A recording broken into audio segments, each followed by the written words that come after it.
Општина Центар треба да одлучи по испратеното барање од град Скопје за предавање на сопственоста и на одржувањето на спомениците и на фасадите од проектот Скопје 2014 со цел дел од нив да бидат дислоцирани.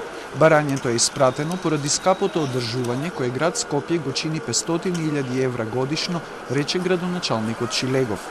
Барањето е поднесено, ги испитуваме законските можности, имајќи во предвид дека станува збор за предизборие, дали може да донесат советите такви одлуки и прифаќање на таква обврска, меѓутоа еве ги изборите за месец дена ќе поминат, тоа ќе го реализираме во секој случај.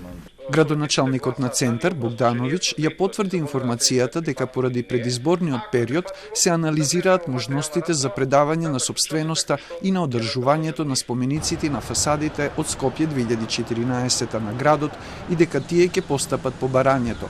Спомениците и фонтаните беа поставени кога градоначалник на Центар беше Владимир Тодоровиќ.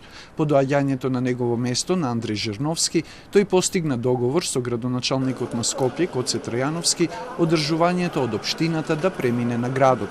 Актуелниот градоначалник на Скопје се ангажира да ги отстрани спомениците и фонтаните од Скопје 2014 откако минатата недела во невремето со силен ветер падна фасадата на Мепсо, за чие внатрешно и надворешно реновирање претходната власт потроши 11 милиони евра.